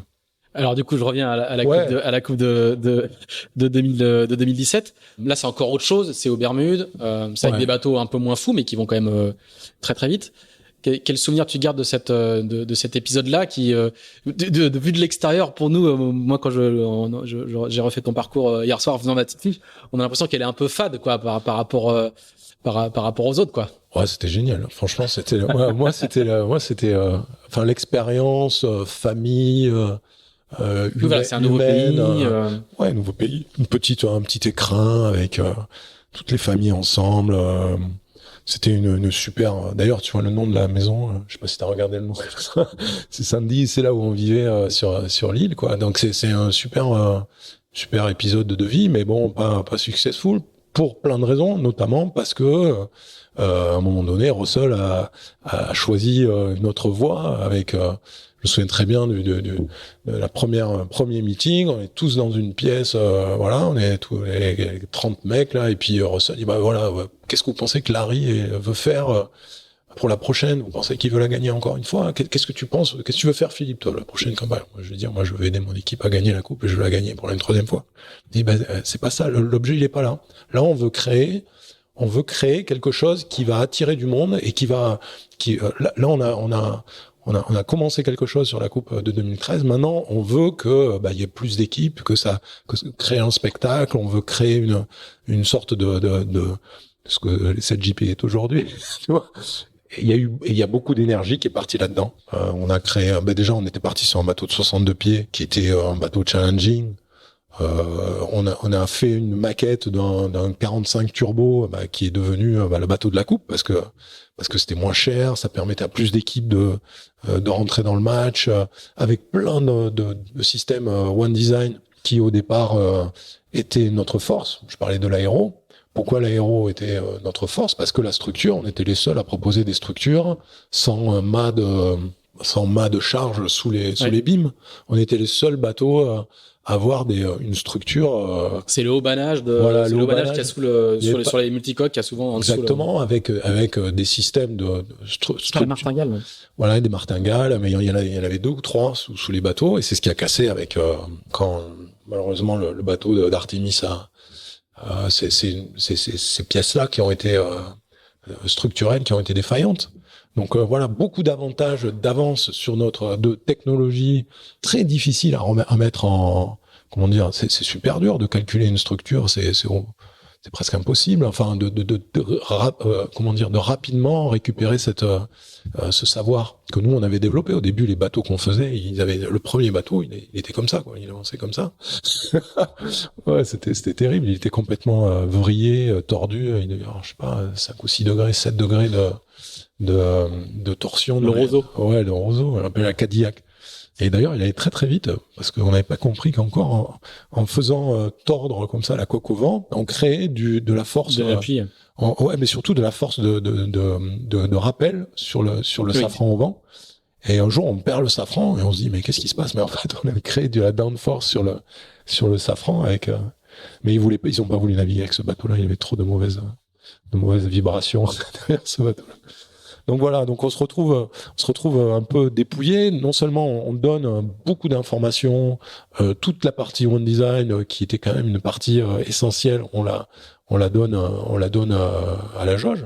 Et en plus, on perd tous ces designers qui sont obligés de créer le bateau One Design. Donc tous ces designers qui auraient pu nous aider à capitaliser sur une meilleure structure des boards ou j'en sais rien, ils se retrouvent complètement dans la nécessité de créer un bateau One Design qui vont donner à tout le monde. Et donc voilà, on a perdu énormément d'énergie, de temps. On aurait dû gagner. Je veux dire, l'idée de Russell, c'est on va faire ça, mais vous allez gagner. Mais bon, on n'a pas réussi. Mais bon, à la Coupe d'Amérique, quand tu as un avantage, le garder, on voit bien ce que font les Néo-Zélandais aujourd'hui, c'est que c'est quand même la base. Et ce qui nous a amené à pas être suffisamment performant, pas être suffisamment malin en termes d'innovation et au bout du compte, voilà.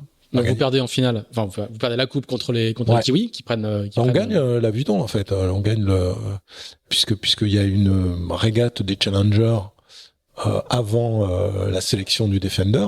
En fait, c'est une régate où tout le monde est ensemble. Celui qui gagne cette manche part avec un avantage de 1 point pour la finale. Donc je crois que c'est 1 point. Oui, donc c'est quand même quelque chose d'important. Et on gagne cette épreuve-là. Donc on est dans le coup. Mais bon, le Team New Zealand a dans le range devant, parce que faut dire que la coupe, ça a été 2 week-ends entre 9 et 9,5. Et dans ce range-là, on était carrément défaillant. Bon, c'est l'arrivée d'un nouvel équipage aussi chez Kiwi, enfin, en tout cas d'un nouveau barreur. Ouais. C'est la découverte, je pense que le monde entier découvre, sauf peut-être les gens qui suivaient de très près les Jeux Olympiques, découvre Peter Burling, qui est... Moi, Peter, parce que je te dis, qu'est-ce que tu fais entre 2013 et 2017, c'était ta question. Moi, c'était, je me suis challengé, je passais au mode 50 ans. Voilà, je me mets à l'eau et je commence à faire du motafoil. Et Peter, motafoil, je commence en juin, je crois, ou juillet. Et en décembre, c'est le championnat du monde en Australie que Peter Burling gagne. Et puis tous les mecs me disent, ouais, il faut que tu ailles. Mais je sais même pas empanner. Je dis, ouais, faut que tu ailles, on va t'apprendre, on va t'aider. Et du coup, c'est comme ça que j'ai rencontré Peter, parce que je suis très ami avec Glenn Ashby, avec qui j'étais, on était tous les deux coach. Lui était coach technique, moi j'étais coach de la cellule arrière en 2010 avec Oracle. Et on est super amis, les familles. Donc l'hiver en général, je passe un mois chez lui à McRae, dans le sud de l'Australie. Et donc là, il y avait le championnat du monde dans la baie de Melbourne. Et on habitait tous ensemble avec Peter Burling, Blair. Il y avait Glenn et puis Gary Davis. Voilà, toutes les familles ensemble. On a passé un mois ensemble. Donc moi, Pete, je le connais de ce moment-là, quoi. L'équipe américaine va mettre le rideau sous la porte, en gros. Oui, ouais. Clairement, pas rideau sous la porte. Larry, il en a marre, quoi. Larry, il était parti. Enfin, en tout cas, Russell lui avait vendu le rêve de cette 36e Coupe de l'Amérique sous le format SLGP. Voilà, il avait vendu ce rêve-là. Et ça marche pas, donc repartir dans une logique, il faut du temps, un nouveau bateau. Larry, il est plus tout jeune non plus. Il sent aussi Et puis il l'a fait, quoi. C'est pareil, il l'a gagné en 2013. Après, en 2010, en 2013. What's next? Est-ce que je vais la gagner encore une fois? C'était vraiment le démarche de Russell. Gagner encore une fois, ouais. Pourquoi? Par contre, créer une legacy, créer quelque chose qui fait la différence, oui. Voilà. Donc ces gars-là, ils sont vraiment, ils pensent gros, comme on dit aux Américains, think big. Et donc clairement repartir à batailler contre les Néo-Zélandais en Nouvelle-Zélande sur un nouveau type de bateau, je pense que c'était pas trop dans les tubes. Par contre, tout ce qui avait été mis en œuvre pour la coupe de la 36e, avec tous les challengers qui s'étaient accordés à faire un circuit type CLGP avec une finale qui serait la Coupe de l'Américain, c'est resté dans les tuyaux et Larry et Russell ont continué sur cette voie-là, quoi. Alors toi, tu vas repartir chez les Italiens. Ouais. C'est quoi?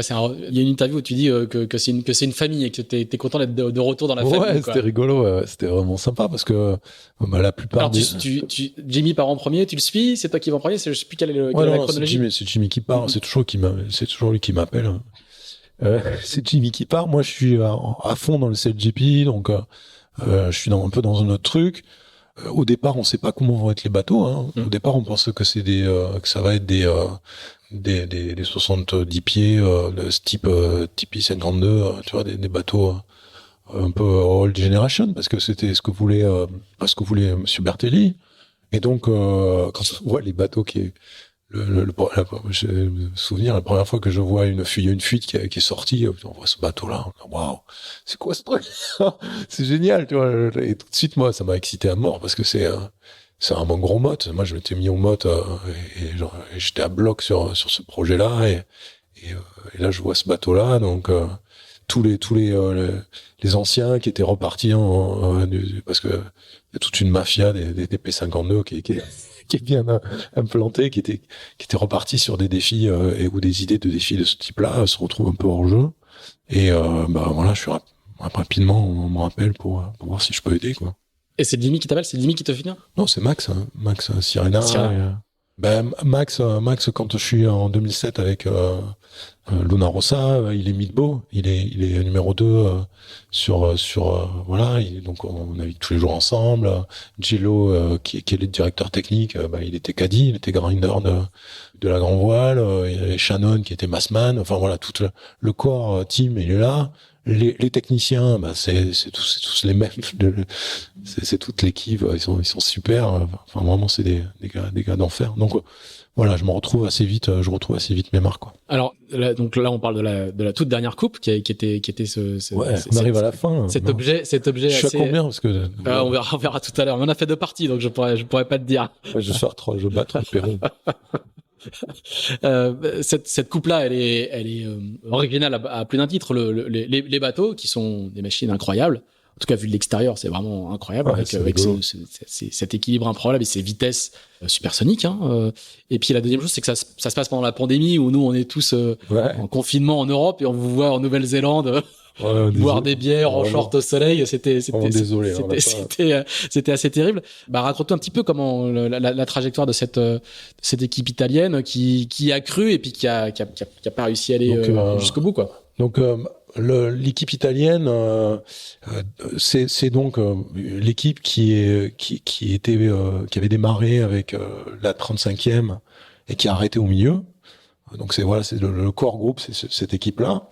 De cette équipe qui a arrêté au milieu, beaucoup de ressources sont parties chez Team New Zealand parce que Team New Zealand à cette période-là, ils avaient plus un radis et ils étaient prêts à mettre la clé sous la porte.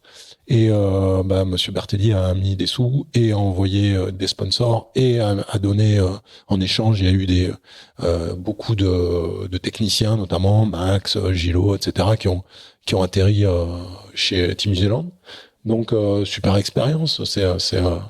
Je pense que ça leur fait un bien fou d'être dans cette équipe-là et d'être au cœur de cette équipe-là et de point de vue opérationnel. Donc tout ça, ils ont apporté cette expérience-là à Cagliari. Et voilà, donc on se retrouve avec un bateau improbable qu'il faut dessiner, designer et un simulateur. Ça, il faut vraiment toucher ça du doigt parce que dans le deal initial avec Team New Zealand, Luna Rossa, on repart avec le simulateur et un designer pour développer le simulateur.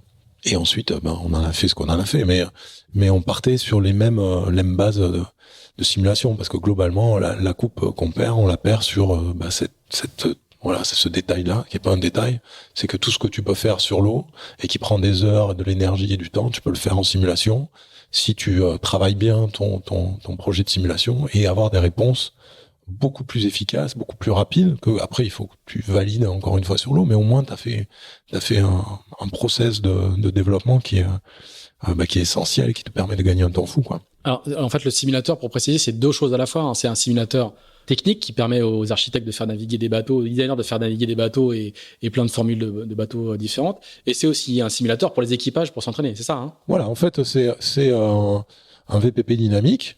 Donc on peut soit faire travailler en VPP avec des démarches, des flux qui sont stables, soit on peut mettre des gens en charge à tourner les barres, à utiliser les foils, à trimer la voile, etc. Et du coup, le VPP devient un VPP dynamique où chaque fois qu'il y a une action de barre, le VPP, c'est le programme de prédiction de vitesse. Exactement, prédiction de vitesse. Chaque fois en tout cas notre simulateur, chaque fois qu'il y a une action, le bateau tient en l'air avec des forces. Chaque fois qu'il y a une action, cette action va avoir un rendu sur les forces en présence tout autour de la plateforme et des voiles, etc.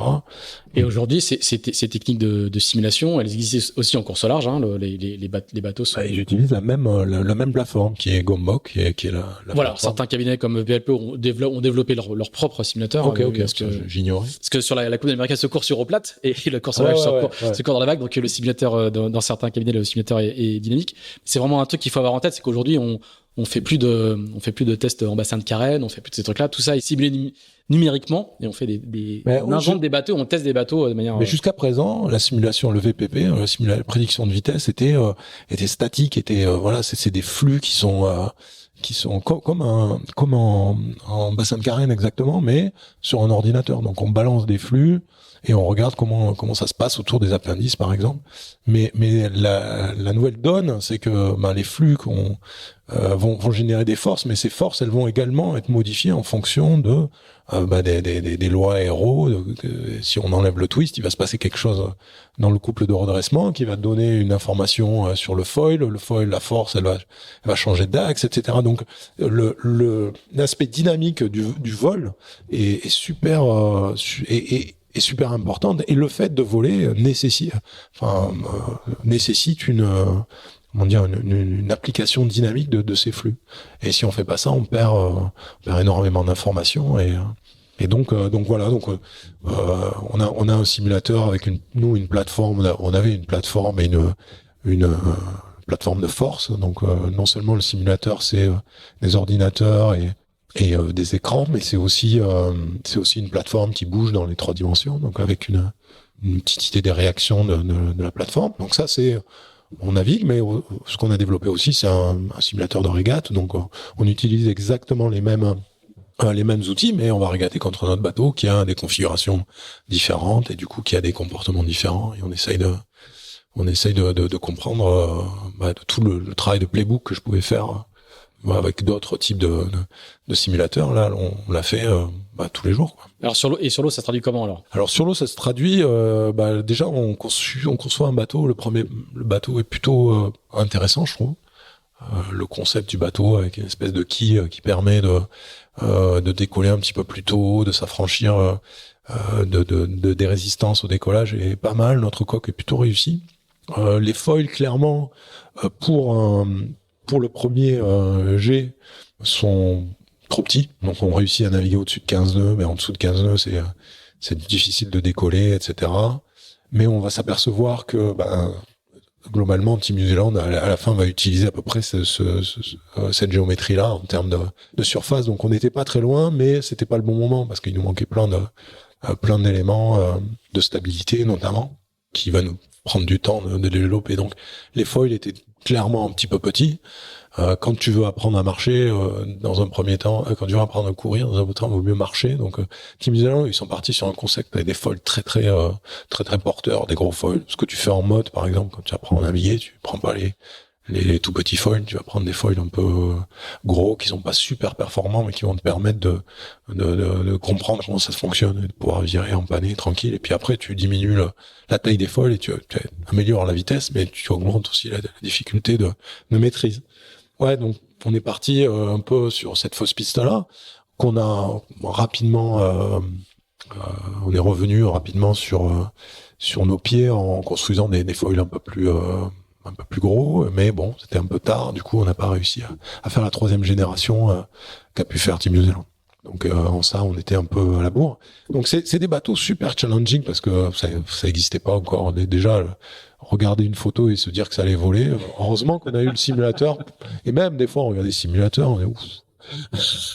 C'était pas évident quoi. Et en fait ça passe très bien quoi. C'est comme un gros kata, c'est un kata quoi en fait. C'est un kata avec le safran dans l'axe et sauf que il y a pas de flotteur, donc il faut pas s'arrêter, sinon ça chaverse. Tout petit détail. Ça chaverse, mais une fois qu'on est sur le foil, c'est comme si on avait un gros kata quoi. Au final, la bagarre va être relativement serrée, en tout cas sur les premières manches. Ah, Team New Zealand à la finale, ouais, bon dans notre. Je vais un petit peu vite. Ah oui, accélère. Donc, en fait, ouais, on a bien progressé pendant la Prada. Et donc la Prada, c'est l'ex Vuitton. L'ex Vuitton pendant la Prada Challenger, ouais. Avec, on a vraiment beaucoup progressé, notamment dans la communication, parce qu'on avait un outil qui on était capable de développer une certaine vitesse, une certaine stabilité, beaucoup de problèmes de stabilité, mais on avait notre particularité à avoir 2 barreurs et pas de tacticien, donc 2 barreurs et un régleur d'aile qui passait de gauche à droite, et c'était le seul à passer d'un côté à l'autre. Alors que les autres bateaux, eux, c'était le barreur qui changeait de. Ouais, le barreur changeait de côté. Il y avait souvent un tacticien, un gars dédié au foil qui faisait que ça, ou 2 qui faisaient que ça. Nous, le barreur, quand il barre pas, il s'occupe du foil. Et donc, c'est assez bizarre parce que, et on l'avait vu assez rapidement que c'était compliqué cette situation-là, mais pour multiples raisons, on a choisi ça. C'est que, en fait, quand tu règles le foil, c'est comme si tu faisais du crochet, quoi. Il faut vraiment regarder, il faut mettre les petites lunettes et regarder très très finement ce qui se passe. Et dès que tu vires de bord et que tu fais plus le foil, là, il faut faire de la tactique, de la stratégie, commander les manœuvres, décider où virer et découvrir une situation que t'as pas vraiment initiée, quoi. Donc tout le travail qui nous a été très profitable en simulateur notamment, ça a été ce travail de communication. En tout cas, moi, après la déconvenue des round robin, où on n'avait pas été terrible, on s'est vraiment acharné à essayer de travailler la communication et qui a porté ses fruits assez rapidement. Et du coup, on a pu régater correctement. Notre situation, notre setup à 2 barreurs permettait de prendre des départs de façon assez intéressante. Et du coup, comme on prenait de bons départs et que le package aéro de ces bateaux est quand même assez particulier, c'est pas une aile qui produit pas beaucoup de backwind ou de mauvais de traînées, produit pas beaucoup de traînées. Une aile, elle est très efficace, elle a une espèce de fente au milieu qui permet de vraiment rattacher les filets d'air. Là, la voile, c'est une double peau. Ouais, c'est une double peau. Alors ça, c'est comme le Canada Dry, ça ressemble, mais c'est pas vraiment, quoi. Et ça crée énormément de traînées. Et cette traînée, ça crée des perturbations. Donc quand tu es dans le devant, tu le sens fort. Et donc si tu pars devant, même si tu vas moins vite, si tu te débrouilles bien, t'écartes bien les coudes et tu manœuvres correctement, t'arrives à gagner des manches. Et il se trouve là contre Team New Zealand, pour être honnête, on n'était pas invités. Ils allaient entre 1,8 et 2 nœuds plus vite que nous en VMG. Pour les raisons que j'ai expliquées, c'est-à-dire qu'ils avaient une génération, ils ont commencé quasiment 6 mois avant. Enfin, quand ils ont présenté la jauge, vous imaginez bien qu'ils avaient un peu réfléchi à la question, parce que se lancer dans la Coupe de l'Amérique sur des engins pareils, le proposer au monde entier, si t'as pas déjà bien creusé le problème, c'est quand même un peu ambitieux. Donc voilà, ils avaient entre 6 et un an d'avance, et dans leur choix de foil, ils étaient passés du gros que nous on avait à la fin avec beaucoup de volume à des trucs super vraiment tiny et des capacités de vitesse que nous n'avait pas, quoi. Et comment vous avez réussi à les tenir alors sur les premiers matchs, parce que justement de cette façon-là, les premiers matchs, le bateau, le vent est assez stable et on part devant. Donc toutes les stratégies de départ Nous, on a la chance d'avoir 2 match racers. On avait 2 match racers, un de chaque côté. Dès qu'on a été en situation de confinement, et parce qu'on est parti à des moments différents en Nouvelle-Zélande, il fallait rester 15 jours confiné en Nouvelle-Zélande, etc. Donc on a eu beaucoup de temps où on n'était pas ensemble. Notre simulateur, on a créé un système où on pouvait travailler par Internet. Et donc moi j'étais dans ma chambre là derrière, j'ai 2 écrans avec le simulateur. Donc je barrais un bateau, Jimmy était en Australie, on barrait un autre, Keiko était en Italie, faisait l'arbitre ou barrait ensuite, etc. Donc on a beaucoup travaillé la communication et les stratégies de pré-départ. On vient de la même culture. Keiko, il était dans le mât quand je barrais le 2e bateau. C'était le gars qui était dans le mât. On a fait nos armes ensemble en match racing. Jimmy était sur l'autre bateau. Donc on a vraiment la même culture du match race pur. Et du coup, on a développé des stratégies qui étaient efficaces, quoi. Donc globalement, on est plutôt bien parti. Et chaque fois qu'on est bien parti, on a réussi à contenir les assauts de notre collègue. Parce que c'est très très difficile quand t'es dans un vent stable, quand t'es dans le Lévent, tu perds entre 2 nœuds de vent. C'est énorme. Cette aile est pas du tout efficace. Et enfin, elle est efficace. Elle crée de la puissance, mais elle crée énormément de traînées. Si on avait une aile type du 72 là-dessus, on irait à des vitesses incroyables, quoi. Ça va déjà pas mal. Ça va bien, mais l'aile, enfin, on se rend pas compte parce que l'aile, on se dit, enfin la voile, on se dit, bah voilà, ça crée de la puissance, donc c'est bien. Mais en fait, c'est toute cette puissance-là. On n'a pas besoin de toute cette puissance-là. Une fois qu'on est sur le foil, on préférerait avoir moins de traînées, conserver la puissance nécessaire, mais avoir moins de traînées. Et là, je suis persuadé qu'on gagnerait énormément en capacité d'accélération et en vitesse de bateau, quoi. Ça sera peut-être le format de la prochaine coupe. Non, je crois pas. Non, parce que Norse a remis. Parce que chaque fois que Norse vend une voile, il en vend 2. Non, je rigole. Mais voilà, c'est pas dans l'esprit. Et puis c'est quand même, ça résout quand même pas mal de problèmes. C'est des bateaux qui restent à quai. Notamment la manutention, quoi. La manutention, faut sortir les bateaux. On affale les voiles, quoi. Même si on a 2, on affale les voiles. Quand on a un problème, on affale les voiles, quoi. Mais alors que les ailes, on voit, quand on a un problème sur l'aile, on fait marche arrière. C'est pas du tout le même impact de manutention. Très bien. Philippe, merci beaucoup pour cette plongée détaillée dans attends, je sais pas fini. De la coupe. T'as pas fini. On l'a perdu. Jusqu'à présent, gagné. On l'a perdu dès que le vent a commencé à s'agiter un peu. Ah oui, moi, j'ai pas donné le résultat avant, excuse-moi. Dès que le vent a commencé à s'agiter un peu, et eux, ils ont compris, ils ont commencé à comprendre nos stratégies, et ils ont réussi à nous doubler, et essentiellement dans des vents oscillants, shifty à l'intérieur, et voilà l'histoire. Très bien. Excuse-moi d'avoir anticipé la fin et la chute de ce podcast. Donc, merci beaucoup à nouveau pour cette plongée détaillée dans ce monde que je pense que beaucoup d'auditeurs d'Into the Wind ne connaissent pas forcément, en tout cas connaissent beaucoup moins bien que le monde de la course au large, mais c'était vraiment c'était passionnant d'aller dans ces niveaux de détail. On va te laisser négocier ton prochain contrat et ta prochaine aventure. On ne sait pas où, on ne sait pas sur quel support et on ne sait pas avec quelle équipe, mais il y a de grandes chances que ça soit aussi passionnant. Si vous les avez suivis jusque-là, n'hésitez pas à nous dire ce que vous en avez pensé. Et oui, si Philippe, les gens, ils écoutent jusqu'au bout, en plusieurs parties, mais jusqu'au bout. Il leur revient pas d'avoir passé autant de temps à raconter sa vie. Donc n'hésitez pas à nous dire ce que vous en avez pensé, si vous avez apprécié, pas apprécié, ce qu'on peut faire de mieux, comment est-ce qu'on peut progresser. N'hésitez pas non plus à nous mettre les 5 étoiles sur Apple Podcast. Ça nous aide pour le référencement. Et puis on se retrouve dans 15 jours. Je ne sais pas encore quel est le prochain invité, mais j'espère qu'on fera moins long parce que là c'était effectivement un très bel épisode. Merci Philippe, à bientôt. À bientôt, au revoir.